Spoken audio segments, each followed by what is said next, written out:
ಕೈಯಾಗ ದುಡ್ಡು ಬರಾಕೈತೆ ತಮ್ಮ ಮಕ್ಕಳನ್ನ ದುಡ್ಡು ಕೊಟ್ಟು ಕಲಿಸ್ತಾರೆ. ಅವ್ರು ಪ್ರತಿಯೊಬ್ಬರು ರೈತರು ತಮ್ಮ ಮಕ್ಕಳನ್ನ ಕಲಿಸ್ತಾರೆ. ಮತ್ತು ರೈತರ ಮ್ಯಾಕ್ಸಿಮಮ್ ಅದಾರ, ಕುರಿಕಾರ ಮ್ಯಾಕ್ಸಿಮಮ್ ಅದಾರ, 90% ಅದಾರ.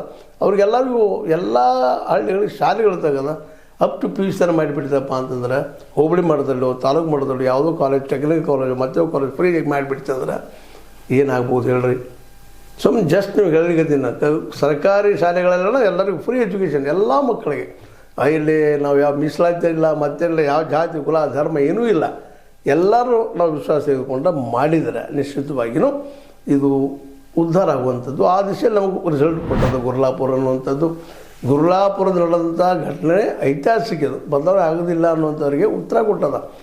ಮತ್ತು ಇಲ್ಲಿ ನಿಲ್ಲಬಾರ್ದು. ಇಲ್ಲಿ ನಿಂತಪ್ಪ ಅಂತಂದ್ರೆ ಮತ್ತೆ ಸ್ಟ್ಯಾಗ್ನೆಂಟ್ ವಾಟರ್ ಆದಾಗನ ಇಂದು ನಮ್ಮ ಪ್ರೊಫೆಸರ್ ನಂಜುಂಡಸ್ವಾಮಿಗಳು ಮತ್ತು ಜೊತೆಗೆ ಬಾಬಾಗೌಡರು ಇನ್ನುಳಿದವ್ರು ಮಾಡಿದಂಥ ಹೋರಾಟ ಹೆಂಗೆ ನಿಂತು ಬಿಡ್ತಿಲ್ಲ. ನಂತರದಲ್ಲಿ ಬಾಬಾಗೌಡರು BJPಗೆ ಹೋದರು, ಅವ್ರು ಅಲ್ಲೇ ಉಳ್ಕೊಂಡು ಕೂತರು, ಬೇಕಾದಷ್ಟು ಬುದ್ಧಿವಂತರಿದ್ರು, ಕಾರ್ಯರೂಪಕ್ಕೆ ಬರಲಿಲ್ಲ. ಇವತ್ತು ಕಾರ್ಯರೂಪಕ್ಕೆ ಬರಬೇಕಾಗಿತ್ತು, ಎಲ್ಲರೂ ಲಾಭ ಉದ್ಯೋಗ ಆಗ್ತಂದ್ರೆ ಎಲ್ಲ ಕಲ್ತಂಥವ್ರು ಬರ್ತಾರಲ್ಲೇ. 10%ಗಿಂತ ಕಲ್ತವ್ರು ಹೇಳಿದ್ದಾರೆ, ಎಲ್ಲರೂ ಬರ್ತಾರೆ, ಜೊತೆಗೆ ಇನ್ನುಳಿದವರು ಬರ್ತಾರೆ, ಎಲ್ಲರೂ ಉದ್ಯೋಗ ಸೃಷ್ಟಿಯಾಗೈತೆ.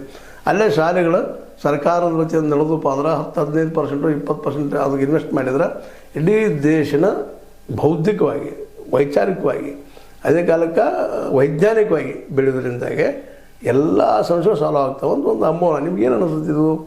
ಅದಕ್ಕೆ ಇದೊಂದು ಮಾತಾಡಿ